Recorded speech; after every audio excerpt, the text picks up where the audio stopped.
Okay. So friends, today we are going to discuss 10 important topics from Indian polity. Okay. These topics have been in news like time and again in 2019 and 2020.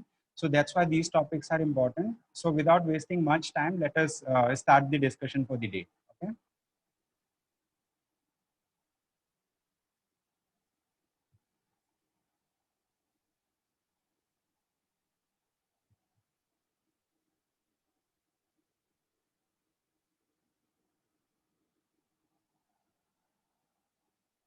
Okay. So topics that we are going to cover today are electoral bonds. Then we will understand delimitation commission. We will see sixth schedule of the Constitution of India. We will understand about the Dadra and Nagar Haveli, okay, and Daman and Diu.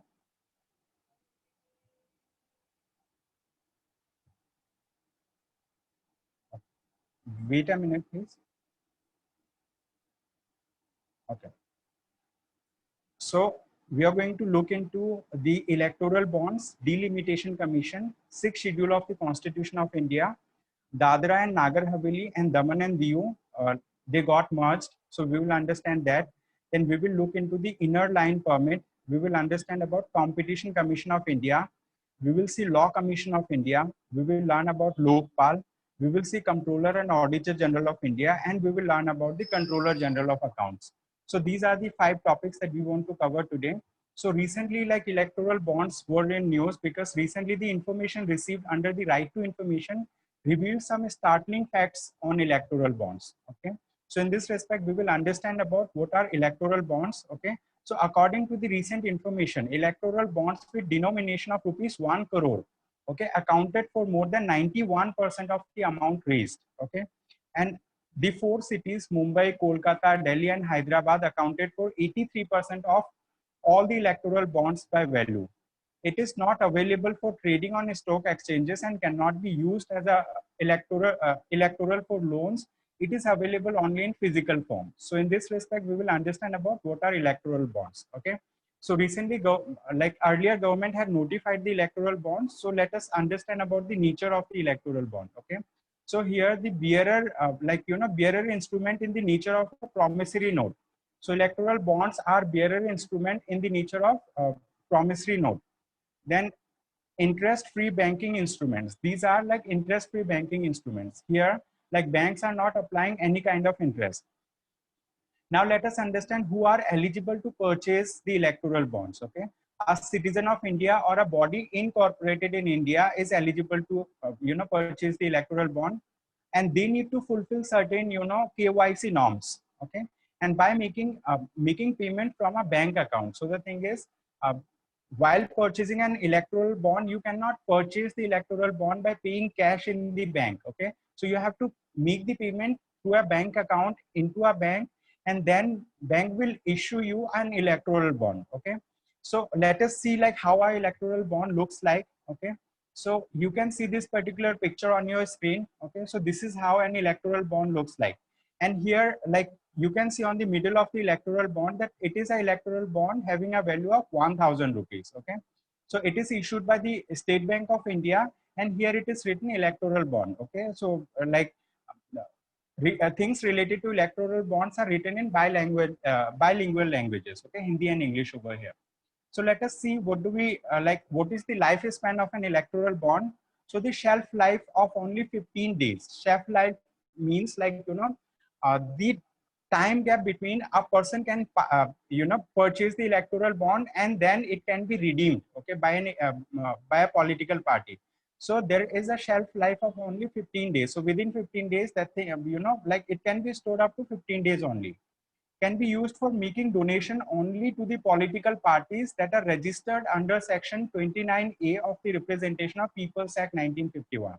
Okay, so it can be used only for making donation to political parties that are registered under section 29A of the Representation of People's Act.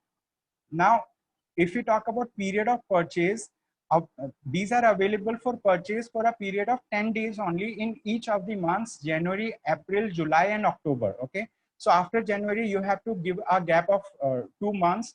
Okay, then so January, February, March will not be there. Okay, January, April, then again 2 months gap, July, then again 2 months gap. Okay, so like they are available for purchase only for 10 days. Okay, in the month of January, in the month of April, in the month of July and October, as may be specified by the government. Okay, how the electoral bond works. Okay, so first step is, you know, they are not like notified banks are chosen by the government. So as of now, the State Bank of India has been chosen by the government. Second thing is the notified bank issues electoral bonds. Okay, and third thing is the donor buys an electoral bond using a check or digital payment. Okay, so cash cannot be used. Then the donor gives the party of his or her choice the bond within the specified time frame. Okay, specified time frame is 15 days. Okay, within 15 days, the donor gives the bond, gives the electoral bond to the party concerned. Okay, then the party deposits the bond in an account, the details of which are with the Election Commission of India. Okay, so this is the thing. Now, what are the benefits of electoral bonds? It will bring substantial transparency in political donation against the present system of contribution in election funding mechanism. Okay, so the thing is here, everything is accounted. Okay, so bank will have the account of it, and then Election Commission of India will also have, you know, details about like how much donation has been received by a particular political party. Okay, then like what are other benefits? Okay, so the thing is, non-disclosure norm is there. Non-disclosure of recipient will ensure people are free to donate to any political party of their choice. Okay, so a person like who is donating, they do not have to mention their name also. They do not have to mention the name of the, you know, name of the political party as well. Okay, this is the thing. And it will reinforce the idea of moving away from a cash system towards a clean money, which check system could not achieve. Okay, then there is 15 days. Okay, 15 days between buying and selling will ensure they don't turn into a parallel economy. Okay, so this is all. Now there are some arguments against this particular electoral bond. Okay, some of the limitations are given, so I have included this image for you. You can simply go through this, you know, infographic after I share the document with you to understand it in detail. Let us learn about the next topic, which is delimitation commission. We are going to understand about delimitation commission. Okay, so why it was in news recently? The central government has constituted the delimitation commission for the purpose of delimitation of assembly and parliamentary constituencies in Union Territory of Jammu and Kashmir and the states of Assam, Arunachal Pradesh, Manipur, and Nagaland. Okay, so delimitation commission has been constituted for the state of Jammu and Kashmir, Assam, okay, Arunachal Pradesh, Manipur, and Nagaland. So these are the 5 states for which delimitation commission has been recently constituted. The delimitation will be done in Jammu and Kashmir based on the census of 2011. Okay, and the delimitation commission has been set up in the northeastern states according to the provision of the Delimitation Act of 2002. Okay, so this is the thing. Now let us learn about delimitation. What do we mean by delimitation? So delimitation literally means the act or process of fixing limits or boundaries of territorial constituencies in a country or province having a legislative body. Delimitation simply means like they are demarcating the boundary, okay, of territorial constituencies for election purposes. Okay, under Article 82 of the Constitution, the Parliament enacts a delimitation act after every census, which establishes a delimitation commission. So Article 82 talks about the power of the Parliament to constitute a delimitation commission, okay, after every census, and census happens after every 10 years. Okay, then under Article 170, states also get divided into territorial constituencies as per the Delimitation Act after every census. Okay, so in India, such delimitation commission have been constituted 4 times till now. Okay, before now. So this is the 5th time. Okay, in 1952, 1963, 1973, and 2002. The Delimitation Commission is appointed by the President of India and works in collaboration with the Election Commission of India. Okay. Then if we talk about the members of the Delimitation Commission, the commission has 3 ex officio members. Okay, they are a serving or retired judge of the Supreme Court as the chairperson, then the Chief Election Commissioner or Election Commissioner nominated by the Chief Election Commissioner, then State Election Commissioner of the concerned state. Okay, so they are the ex officio members of the Delimitation Commission. and its functions include determining the number and boundaries of constituencies to make population of all constituencies nearly equal and providing equal representation to equal segments of population. Okay, so these are the like functions of the delimitation commission. One important thing that we should understand is that the orders of the delimitation commission have the force of law and they cannot be questioned in any court. Then in 2002, 84th Constitutional Amendment Act was used to freeze the process of delimitation for Lok Sabha and state assemblies till at least 2026. Okay, so the thing is, the delimitation commission had already been like frozen for like till 2026 for the entire country. Okay, so the thing is, as of now, the government of India has constituted delimitation commission for the states that I have mentioned over here: Jammu and Kashmir, Assam, Arunachal Pradesh, Manipur, and Nagaland. So this is all about the delimitation commission. Now let us move to the next topic, which is 6th schedule of the Constitution of India. We will understand why it was in news. Okay, recently the National Commission for Scheduled Tribes, okay, so National Commission for Scheduled Tribes is a constitutional body and it is set up under Article 338. Okay, so National Commission for Scheduled Tribes has recommended Union Territory of Ladakh to be declared as a tribal area under the 6th schedule of the Constitution. That's why this topic was in news.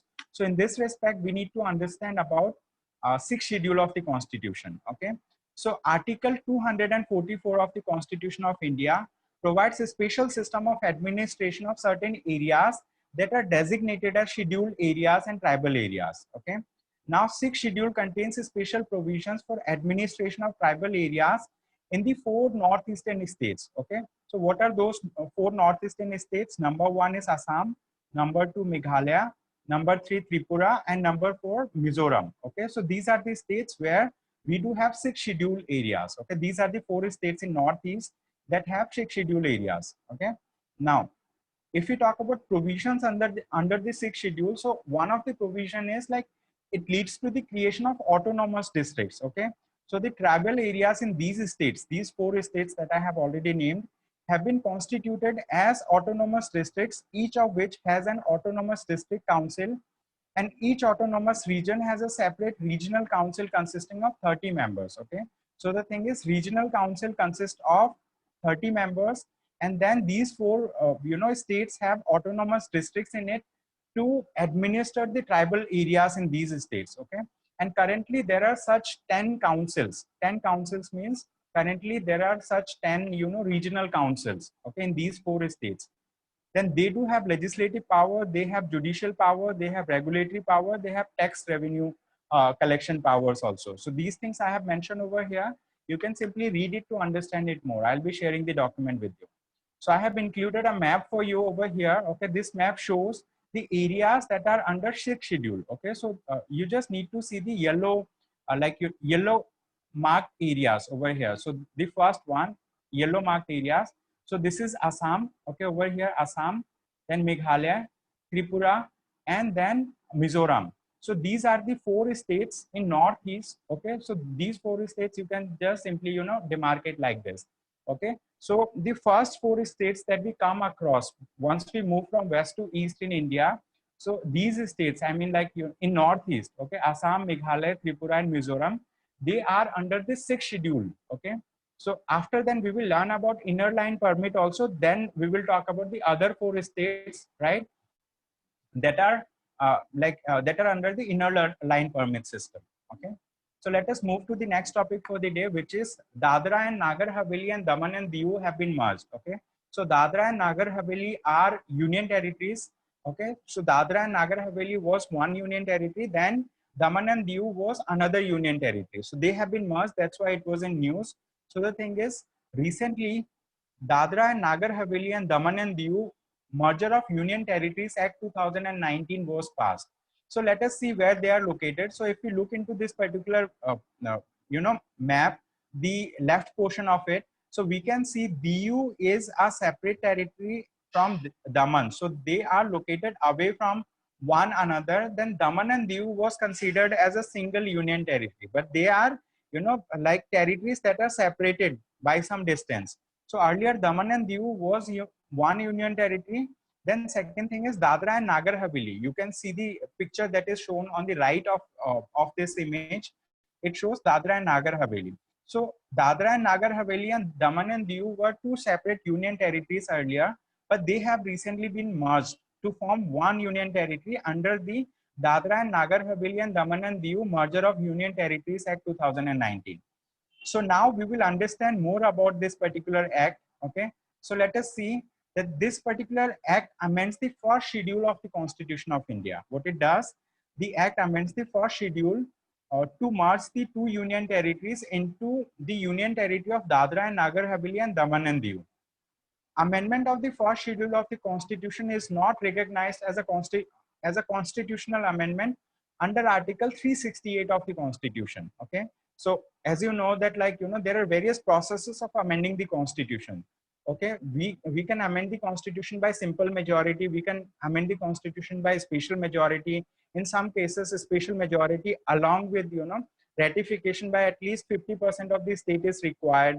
So the thing is, those constitutional amendments that require amendment that falls under the definition of amendment of the Constitution under Article 368 is not that will not be effective in this particular thing. Okay, so the thing is, this amendment that they have done, it is done under a simple majority simply. Okay, that's why. So the first schedule to the Constitution specifies the territories that come under various states and union territories. Okay, so the first schedule of the Constitution specifies the territories that come under various states and union territories. So there is an article that is important for us, Article 240 Clause 1. Article 240 Clause 1 of the Constitution allows the President to make regulations for certain union territories, including the union territory of Dadra and Nagar Haveli and Daman and Diu.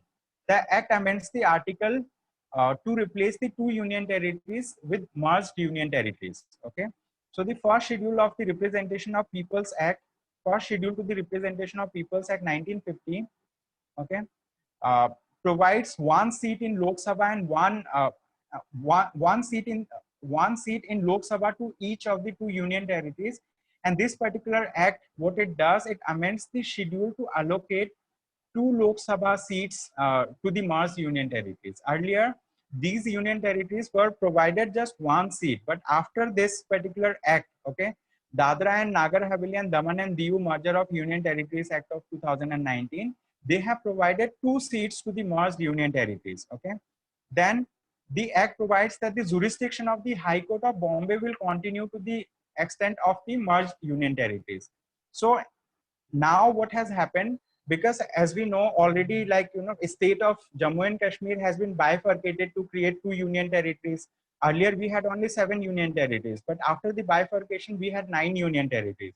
But later on the government has merged this Dadra and Nagar Haveli and Daman and Diu. So now again 1 union territory has been reduced. So effectively, as of now, we have only 8 union territories in India. They are Andaman and Nicobar Island, Jammu and Kashmir, Chandigarh, Ladakh, Dadra and Nagar Haveli and Daman and Diu, Lakshadweep, Delhi and Puducherry. Okay, out of Delhi, Puducherry and Jammu and Kashmir have legislatures. So as of now, we have 3 union territories that have legislatures. Okay, Delhi is one of the union territory, Puducherry is another, then Jammu and Kashmir is the third union territory that will have a legislature in it. Okay, so this is all about this particular topic. Dadra and Nagar Haveli and Daman and Diu have been merged. Let us move to the fifth topic for the day, where we will understand about inner line permit system. Okay, inner line permit system. So we will see why it was in news. It was in news because recently Manipur has announced an online portal. Manipur has announced an online portal for the travelers to seek inner line permits. So let us see about inner line permit. Okay, so it is a travel document that allows an Indian citizen to visit or stay in a state that is protected under the inner line permit system. Okay, so we will see, okay, that there are 4 states in India that are protected under the inner line permit system. So this document, okay, inner line permit, allows a citizen of India to visit those areas that are protected under the inner line permit system. We will also see like how, what are the documents that are needed for a foreigner to visit those areas. For foreigners, they need a protected area permit. Okay, for citizens of India, they need inner line permit system. So we will talk about this. Okay, so foreigners need a protected area permit to visit tourist places which are different from the inner line permit needed by domestic tourists. Okay, domestic tourists need inner line permit to visit the protected areas that are protected under inner line permit regime, and international travelers or foreigners need protected area permit to visit those places. Okay, the system is in force. Okay, the system is in force today in 4 northeastern states. These are Arunachal Pradesh, Nagaland, Manipur, and Mizoram. Okay, so these are the 4 states. Here I have included a map for you.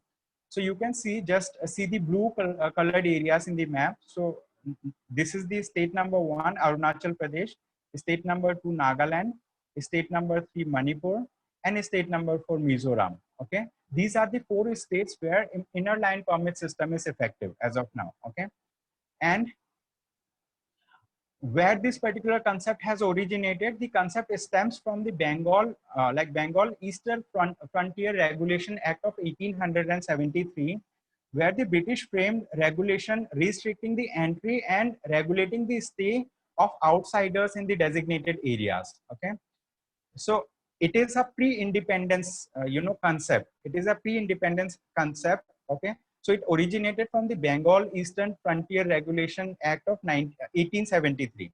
But post-independence in 1950, the government has replaced the British subjects with citizens of India, but the concept has been retained as such. They have just changed the keyword British subjects to citizens of India. So this was to address the local concerns about protecting the interest of the indigenous people from outsiders belonging to other Indian states. Okay, why it is important to have an inner line permit system? Because people who are from those states, they have a concern that outsiders are coming, they are overtaking the resources, and they are, being more populated as compared to our indigenous people. So to protect their concern, okay, that inner line permit has been retained till now. Okay, so this is the thing. So an inner line permit is issued by the state government concerned. Okay, so inner line permit is issued by the state government concerned. Okay, the central government does not issue the inner line permit. So this is important, and we have seen these states also where inner line permit system is effective. Now let us understand about the Competition Commission of India. Let us see why it was in news. Okay, so in 2019, the Competition Commission of India completed 10 years since its inception. Okay, in 2019, the Competition Commission of India has completed 10 years since its inception. So that's why it was in news, and it is a statutory body. Okay, established under the Competition Act of 2002. Okay, so there was an act which is Competition Act of 2002. Under that particular act, they have created this body. That's why this is a legal body, legally created body, or a statutory body. So there is a statutory or legal backing for this particular body. So it was not created through an executive resolution, and it is not a constitutional body also. It is a statutory body that has been established under the provision of the Competition Act of 2002. Okay, what are the objectives of this Competition Commission of India? One of the objectives is to prevent practices having adverse effect on competition. Okay, to prevent practices having adverse effect on competition, to promote and sustain competition in markets. Okay, they want to promote and sustain competition in the market, to protect the interest of the consumers. Okay, next thing is to ensure freedom of trade. These are the objectives of the Competition Commission of India. And then Competition Act of 2002 stipulates that the Competition Commission of India would comprise a chairperson and not less than 2 or more than 6 members. Okay, so there will be a chairperson and at least 2 members will be there, and at most 6 members can be there. So effectively, the number of members in the Competition Commission of India, including the chairperson, would be 3 to 7. Okay, so minimum they should be having 3 members. At most they can have 7 members, including the chairperson of the Competition Commission of India. Okay, so the commission has regulatory and quasi-judicial powers. It has suo motu power also. Okay, to inquire into an anti-competitive agreement. Suo motu means on its own. Okay, it can initiate a proceeding against anyone on its own. Okay, so it does not require someone to file a case against against the competition, like to the Competition Commission of India against a person. If they feel that some company or some individual is following anti-competitive practices in the Indian economy, so they can initiate a suo motu procedure also.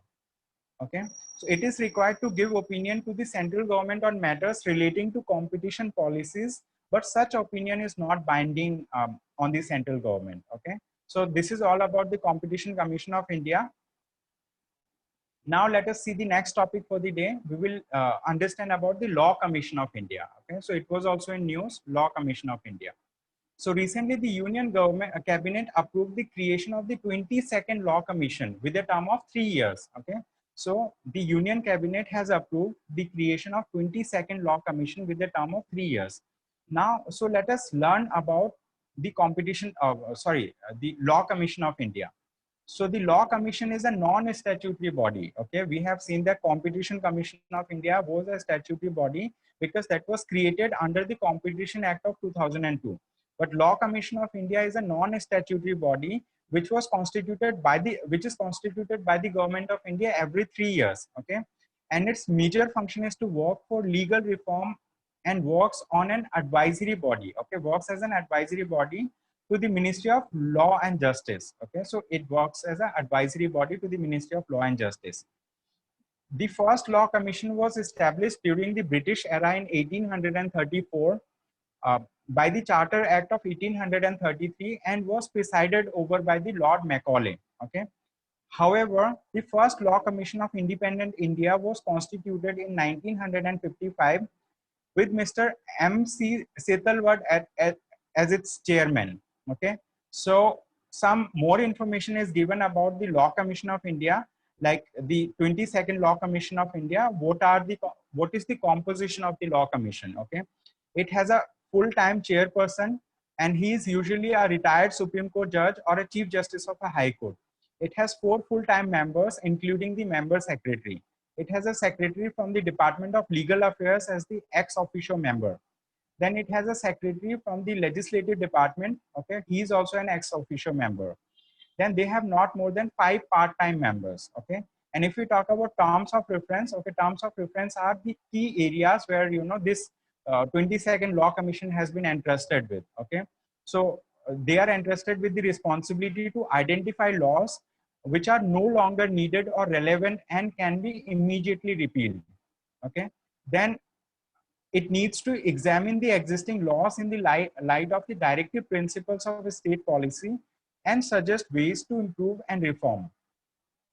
Then it can consider and convey to the government its views on any subject relating to law and judicial administration that may be specifically referred to it by the government through the Ministry of Law and Justice. Okay, so these are the terms of reference for the Law Commission of India. Okay, so we understood that Law Commission of India is a non-statutory body. It is constituted by the Government of India every 3 years. Okay, so till now the Law Commission of India has given 277 reports, and this is the 22nd Law Commission that has been created. And we have seen also the composition of the Law Commission of India. So next topic, let us understand about Lokpal. Okay, we will understand about Lokpal now. Okay, so why it was in news? Because recently an RTI inquiry revealed that key provision of Lokpal is yet to be operationalized after more than 5 years of passing the Lokpal Act. Okay, so the Lokpal Act has already been passed. It has been 5 years, but there are various key provisions of the Lokpal Act and that have not been implemented yet. And this information has been revealed through an RTI Act, through an RTI application or RTI inquiry. So now let us understand about the Law Commission. Okay, friends, one thing, the discussion may get terminated within 5 to 6 minutes. If it gets terminated, you can join me again so that like we can cover the other topics. So I may be needing 10 to 15 more minutes to finish the topic if it gets terminated. Okay, meanwhile. So let us understand about the Lokpal. Okay, Lokpal and Lokayukta Act of 2013 establishes Lokpal. Okay, so there was an act that was created. Okay, so it all started with the movement of Anna Hazare. So like that time you might have heard about Anna Hazare, Kejriwal, okay, and even Kiran Bedi. So all of these people were the participants against uh, as a force to persuade the government to create a Lokpal. So later on, Lokpal and Lokayukta Act of 2013 was enacted, and it establishes Lokpal for the union and Lokayukta for the states. Okay, so Lokpal is there for the union government, and Lokayukta is there for the states to inquire into allegations of corruption against the certain public functionaries. Okay, so Lokpal and Lokayukta, investigates. Okay, like they inquire into, okay, the allegations of corruption against public functionaries, not the private people. Okay, so some private organizations are also included that are getting donations from the foreign sources, and those donation, if the amount of donation is more than 10 lakh rupees in a year, so those organization may also be inquired by the Lokpal and the Lokayuktas. Okay, so we will understand that thing in later part of the discussion today. So if we talk about the composition of the Lokpal, okay, so Lokpal will consist of a chairperson and a maximum of 8 members. It will consist of a chairperson and it will have maximum of 8 members, of which 50% shall be judicial members and 50% shall be from the scheduled caste, scheduled tribe, and other backward classes, minorities, and women. Okay, so it has effectively 9 members. It has a chairperson, it has 4 judicial members, it has 4 non-judicial members, and non-judicial members come from the scheduled caste, scheduled tribes, other backward classes, minorities, and women. Okay, now if we talk about the appointment process, okay, of Lokpal, so it has a 2-stage process. Okay, appointment process includes a 2-stage process. So first of all, they create a search committee, okay, which recommends a panel of names to the high power selection committee. Okay, a search committee is created, then they recommend names, okay, name of panel for the Lokpal to the high powered committee. We will understand like what is the composition of the high powered committee. Okay, high powered committee is also known as selection committee. Okay, so the selection committee comprises the prime minister, the speaker of the Lok Sabha, the leader of the opposition, the chief justice of India or his nominee, and an eminent jurist, okay, nominated by the president based on the recommendation of the other members of the panel. Okay, so the thing is, this selection committee comprises of the Prime Minister of India, the Speaker of the Lok Sabha, the leader of the opposition, the Chief Justice of India or his nominee, and an eminent jurist, okay, who is nominated by the president. And president nominates an eminent jurist on the recommendation of other members of the panel itself. Okay, then president will appoint the recommended names. So whatever names are recommended by the high powered selection committee, president like appoints those people in the office of the Lokpal. Okay, now if we talk about the jurisdiction of the Lokpal, the jurisdiction of the Lokpal extends to anyone who is or has been the prime minister or a minister in the union government or a member of the parliament, as well as officials of the union government under group A, B, C, and D. Okay, the chairpersons, members, officers, and directors of any board, corporation, society, trust, or autonomous body, either established by an act of parliament or wholly or partly funded by the center. Okay, any society or trust or body that receives foreign contribution above 10 lakh rupees. Okay, so this is the provision that I was speaking about, that any society or trust or body that receives foreign contribution of above 10 lakh rupees, those societies, trust or bodies can also be inquired upon by the Lokpal, okay, or the Lokayukta. This is the thing. So they have the jurisdiction over all the, all the central government employees. They have jurisdiction over all the state government employees. Even the present prime minister and former prime ministers are also under the purview of the Lokpal. But like some exceptions are given to the prime ministers. What are those exceptions? So we are going to discuss about the exceptions that are available to the prime minister. It does not allow a Lokpal inquiry if the allegation against the prime minister relates to, okay, so these are the areas. If the allegation includes, allegation in these areas, so the thing is, this particular act does not allow a Lokpal to initiate any inquiry. So these areas are international relations, external or internal security, Number 3, public order.